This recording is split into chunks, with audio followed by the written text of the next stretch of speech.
కొంతమంది జ్యోతిష్యులందరూ 100% సీఎం చంద్రబాబు గారే, ఎందుకంటే ఆయన జాతక రీత్యా ఆయన అవ్వే అవకాశాలు ఉన్నాయి, 100% అయ్యే అవకాశాలు ఉన్నాయి అంటున్నారు. దానికి మీ సమాధానం? ఇప్పుడు మా జ్యోతిష్యులే చాలామంది కూడా టీవీలో కూర్చుని జగన్మోహన్ రెడ్డి గారే అవుతారు జాతకరీత్యా అని మరి కొంతమంది ఇలా కూడా చెప్తున్నారు, కొంతమంది అలా కూడా చెప్తున్నారు. సరే, అది వాళ్ళ పరిజ్ఞానం బట్టి చెప్తారమ్మా. ఇక్కడ నేను కూడా 122 సీట్లు వస్తాయి అని చెప్తున్నా అంటే అది నా పరిజ్ఞానం బట్టి చెప్తున్నాను. అలాగే తెలంగాణలో 63 సీట్లు వస్తాయి అని చెప్పి మా పొంగులేటి శ్రీనివాసరెడ్డి గారు జాయిన్ అయిన కొత్తలోనే చెప్పాను ఆయనకి. నేను అది శ్రీనివాసరెడ్డి గారికి వచ్చేది కాంగ్రెస్ పార్టీ అని. తర్వాత రిజల్ట్ వచ్చే ముందు కూడా 64 నుంచి 67 వస్తాయి అన్న, అదే 64తో వచ్చినాయి. పూర్తికాలం గవర్నమెంట్ ఉంటుందని కూడా చెప్పాను. అది ఇక్కడ రేవంత్ రెడ్డి గారు ఉంటారా ఊడిపోతారా అని అన్నారు. పూర్తికాలం ఉంటుంది. మే తర్వాత ప్రమాణ స్వీకార ముహూర్తం ప్రకారం ఈ మే తర్వాత కొంచెం ఫైనాన్షియల్ ట్రబుల్స్ ఎదుర్కొంటాడు ఈయన. అది కొన్నాళ్ళు జరుగుద్ది. ఏదైనా 27 దాటేటప్పటికి ఈ ప్రమాణ స్వీకార ముహూర్తం ప్రకారం సెట్ అవుద్ది. ఆయనకి కుటుంబం అంటే ఈ మంత్రులు ఉన్న ఎమ్మెల్యేల వల్లే కొంత ఇబ్బందులు ఉంటాయి అని చెప్పడం జరిగింది ఆ విషయంలో. మీరు ఇందాక పదే పదే జగన్ సీఎం అవుతారని ఖచ్చితంగా బలగుద్ది చెప్తున్నారు. సీఎం మళ్ళీ ఇంకొకసారి జగన్ గారు అవుతే రాష్ట్ర పరిస్థితి ఎలా ఉండబోతుంది? ఏపీ సీఎం మళ్ళీ జగన్మోహన్ రెడ్డి గారు అవుతారు. రాష్ట్రాన్ని పరుగులు పెట్టిస్తాడు, అభివృద్ధి పదంలో ప్రగతి పదంలో నడిపిస్తారు. ఇప్పుడు చెప్పే అన్నీ కూడా అభివృద్ధి ఏముంది అనేది వాళ్ళకి అజ్ఞానం అనే కళ్ళు పొరలు కమ్మి ఏమీ కనపట్ల. ఏది జగన్మోహన్ రెడ్డి చేసిన అభివృద్ధి ఒక మాయ కమ్మి వాళ్ళకేం కనపట్ల. ఆ మాయ పొర తొలగినప్పుడు అభివృద్ధి ఏంటనేది కనపడద్దమ్మా. పిఠాపురం నుంచి మనకు తెలిసిందే పవన్ కళ్యాణ్ గారు, వంగగీత గారు పోటీ చేయడం జరిగింది. గెలుపు ఎవరి వైపు ఉంటుంది? ఈసారి పిఠాపురం నుంచి పవన్ కళ్యాణ్ గారు గెలుస్తారా? అసెంబ్లీకి వెళ్ళే ఛాన్సులు ఉన్నాయా? నేను ఎప్పుడో చెప్పానమ్మా, అక్టోబర్ 11 వచ్చిన వీడియోలోని సుమన్ టీవీలో, పవన్ కళ్యాణ్ గారు కూటమిలో వెళ్తే గెలుస్తారు, ఒంటరిగా వెళ్తే గెలవరని చెప్పాను. అది ఆన్ రికార్డే ఉంది. ఇప్పుడు కూడా కూటమిలో వెళ్ళారు కాబట్టి గెలుపు అవకాశాలే ఉన్నాయి. ఆయనకి అసెంబ్లీలోకి అడుగుపెట్టే అవకాశాలే ఉన్నాయి. రైట్ గురుజీ, మీరు గతంలో తెలంగాణలో సీఎం గా రేవంత్ రెడ్డి గారు గెలుస్తారని చెప్పారు. మరి జాతక ప్రకారం ఈసారి అక్కడ ఏపీలో మళ్ళీ జగన్ వస్తారని మీరు చెప్తున్నారు. దాని గురించి? అవునమ్మా, అప్పుడు నేను రిజల్ట్కి 2 రోజుల ముందు కూడా 2 ఛానల్స్లో, 1వ తారీఖు ఒక ఛానల్లో డిసెంబర్ 2వ తారీఖు మనం టీవీలో, డిసెంబర్ 1 హిట్ టీవీలో కూర్చుని కూడా చెప్పాను. కేసీఆర్ గారికి 3వ తారీఖు సాయంకాలం 4 గంటల వరకే సీఎం యోగం ఉంది. 9వ తారీఖు లోపు రేవంత్ రెడ్డి సీఎం అవుతాడు, పూర్తికాలం సీఎం పదవిలో ఉంటాడని చెప్పడం జరిగిందమ్మా. అది మీరు చెప్పినట్లు సీఎం గా జగన్ గారు ఒకవేళ గెలవకుండా బై ఛాన్స్ టీడీపీ అధికారంలోకి వచ్చి ఆయన సీఎం అవుతే, చంద్రబాబు సీఎం అవుతే, మీరు చెప్పిన జాతకం అబద్ధమని ఒప్పుకుంటారా? ఒప్పుకుంటామమ్మా. ఇప్పుడు మేము చెప్పింది మేము ఇక్కడ లైవ్లో కూర్చొని చెప్తున్నాం కదా, చెప్పినప్పుడు జరగకపోతే మేము చెప్పింది తప్పని ఒప్పుకోవాలి. అంతేగాని ఇక్కడ నేను అప్పుడు అలా ఇలా చెప్పానని చెప్పి ఏదో బ్రోకర్ ఇచ్చి మిమ్మల్ని ఇది చేసి నా వీడియోలు ఉంటే తీసుకురండి, నా వీడియోలు ఉంటే చూపించండి, నా వీడియోలను డిలీట్ చేపించి అలా చేసే అవసరం నాకు లేదు. అర్థమైందా? వన్స్ ఒక మాట చెప్పామంటే ఆ మాటకి కట్టుబడే ఉంటా చనిపోయేంత వరకు కూడా. ఒకవేళ నేను చెప్పింది జరగకపోవచ్చు, ఎస్ జరగకపోతే మీ టీవీలో కూర్చుని నేను చెప్పింది తప్పు అని నేను ఒప్పుకుంటా. అర్థమైందా మీకు? ఒక మనిషికి జాతకం చూస్తే జ్యోతిష్యుడు ఒకే విధంగా చెప్పాలి, కానీ ఇప్పుడున్న సమాజంలో 4 జ్యోతిష్కులు 4 రకాలుగా చెప్తున్నారు.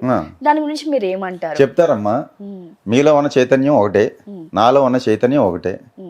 అర్థమైందా? చరాచర 24 లక్షల జీవరాశుల్లో ఉన్న అదేనమ్మా, 84 లక్షల జీవరాశుల్లో ఉన్న చైతన్యం పలికిచ్చేది కూడా ఒకటే. కానీ నేను వేరేగా పలుకుతా, మీరు వేరేగా పలుకుతారు, మీరు వేరేగా ఆలోచిస్తారు, నేను వేరేగా ఆలోచిస్తా. డిఫరెంట్గా ఎలా ఆలోచిస్తున్నామో ఈ జ్యోతిష్యులు కూడా వాళ్ళ స్థాయి, వాళ్ళ పరిజ్ఞానం, వాళ్ళకున్న అజ్ఞానం విజ్ఞానం ఏదో ఒకటి ఉన్న స్థాయిని అనుసరించి చెప్పడం జరుగుతుంది, అంతే తప్ప వేరే ఏమీ కాదు. అంటే ఆ తేడాలు ఎందుకండి? అంటే జ్యోతిషం ఎలాగో ఒకటే ఉంటుంది కదా. ఇప్పుడు నా జాతకం, ఇప్పుడు నేను నడుస్తున్నాను ఒకటే నడుస్తాను, పక్కన మళ్ళీ పడిపోతాను, అంత మంది చెప్తే ఒక మనిషిని ట్రబుల్ చేస్తున్నట్టే కదా అది. అదేనమ్మా, ఇప్పుడు జ్యోతిష్యంలో సాధారణంగా అడిగితే చెప్పమని ఉంది, అడగకుండా మాకు తెలిసినా చెప్పకూడదు. రెండోది, వీళ్ళు ఎలా ఎందుకు చెబుతున్నారు అంటే వాళ్ళకున్న పరిజ్ఞానం బట్టి చెప్పారు. ఇప్పుడు ఉదాహరణకి మీకు తెలంగాణలో మా జ్యోతిష్యులు అందరూ కూడా వన్ సైడే చెప్పారు, 70 నుంచి 75 బీఆర్ఎస్ వస్తుంది, కేసీఆర్ గారే మళ్ళీ సీఎం అని. అది ముందు నుంచి ఎప్పటి నుంచో చెప్పుకొచ్చారు. ఇందులో కొంతమంది మేము చెప్పలేదంటారు, చెప్పి కూడా కొంతమంది మేము చెప్పాము ఒప్పుకున్నాము జరగలేదంటారు. సరే, దీనికి వ్యతిరేకంగా ఒక ఇద్దరు ముగ్గురు కూడా రేవంత్ రెడ్డి అవుతాడని చెప్పారు. అందులో నేను ఒకడిని, నేను కూడా ఇన్ని సీట్లతో రేవంత్ రెడ్డి సీఎం అవుతారని చెప్పాము. అది కాంగ్రెస్ హైకమాండ్ బటన్ నొక్కి ఎవరంటే సీఎం వాళ్ళే కదమ్మా. 10 మంది పోటీ పడ్డారు, వెళ్ళి హస్తంలో మల్ల యోధుల్లాగా యుద్ధం చేశారు. చివరికి రేవంత్ రెడ్డి స్విచ్ నొక్కి రేవంత్ రెడ్డిని కూర్చోబెట్టారు వాళ్ళు. మరి అలాంటి 10 మంది ఉన్న దాంట్లో నువ్వు ఎలా చెప్తున్నావు రేవంత్ రెడ్డి అని నన్ను చాలా మంది అడిగారు. పైన ఉన్నవాడు చెప్తున్నాడు రేవంత్ రెడ్డి అవుతాడని. జరిగిందా లేదా? ఇక్కడ మా జ్యోతిష్యుల్లో మాకున్న పరిజ్ఞానంలో తప్పు లేనుంటే మాయే కానీ, శాస్త్రంలో కానీ విశ్వంలో ఉన్న శక్తిలో కానీ ఏ తప్పు లేదు. భగవంతుడు ఒకే రూపం ఉన్న శక్తి, అది అల్లా అనుకోండి, జీసస్ క్రైస్ట్ అనుకోండి, మీరు హనుమంతుడు అనుకోండి, లార్డ్ వెంకటేశ్వర స్వామి అనుకోండి, ఎన్ని రూపాయలు వచ్చినా ఉన్నది ఒకటే చైతన్యం. ఆయన రోజు అష్టోత్తర సహస్రనామం చేసేటందు ఒకే దృష్టి ఉంటుంది. కత్తి తీసుకుని రోజు మర్డర్లు చేసి దొంగతనాలు చేసి బతికేయడందు కూడా సమదృష్టితోనే ఉంటాడు. భగవంతుడు అందరినీ సమదృష్టితో చూస్తాడు. ఇక్కడ భేదభావం మందే, వీడు దొంగ వీడు ఇది అని భేదభావం మనం చూస్తాం తప్ప భగవంతుడికి ఏం లేదమ్మా. సృష్టిలో సకల ప్రాణుల్ని కూడా సమానంగా చూస్తాడు. దేశవ్యాప్తంగా అధికారంలోకి వచ్చే పార్టీ ఏది? దేశవ్యాప్తంగా నేను ఎప్పుడో చెప్పాను గత ఇంటర్వ్యూల్లోనే, మళ్ళీ బీజేపీ వస్తుందమ్మా ఎన్డీఏ కూటమికి. అప్పుడు 305, 310 సీట్లతో అని చెప్పాను. ఇప్పుడు మీ టీవీలో కూర్చుని ఎన్డీఏ బలం అది లోపలున్న బయట నుంచి మద్దతు ఇచ్చిన పార్టీలతో అయినా సరే, ఏదైనా ఎన్డీఏ బలం పార్లమెంట్లో 360 సీట్లు ఉంటాయి. లోపల ఉండకుండా బయట నుంచి మద్దతు ఇచ్చేవాళ్ళు ఉంటారు. ఉదాహరణ జగన్మోహన్ రెడ్డి బయట నుంచే మద్దతు ఇచ్చాడు కదా బీజేపీకి గత 5 సంవత్సరాలు. అలాగా ఇచ్చిన ఏదైనా ఎన్డీఏ కూటమికి 360 సీట్లు బలం పార్లమెంట్లో ఉంటుంది. ఏపీలో 25 ఎంపీ సీట్లు ఉన్నాయి. మరి వైఎస్ఆర్సీపీకి ఎన్ని సీట్లు రావచ్చు? అలాగే తెలంగాణలో ఏ పార్టీకి ఎంపీ సీట్లు ఎన్ని రావచ్చు?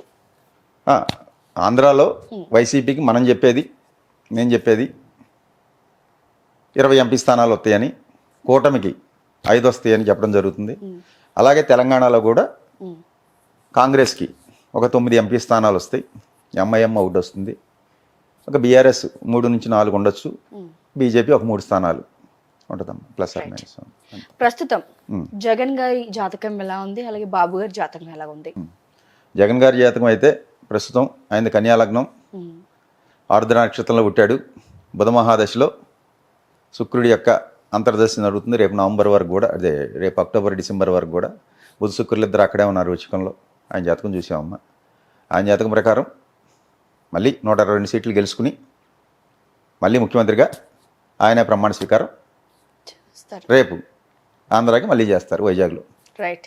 ఇది సత్యం. సో సీఎం రేవంత్ రెడ్డి గారు ఇందాక మనం డిస్కషన్ చేసుకున్న ప్రకారంగా 5 ఏళ్ల పరిపాలనలో ఉంటారని కొంతమంది, ఉండరు అని కొంతమంది, మధ్యలో దిగిపోతారని కొంతమంది.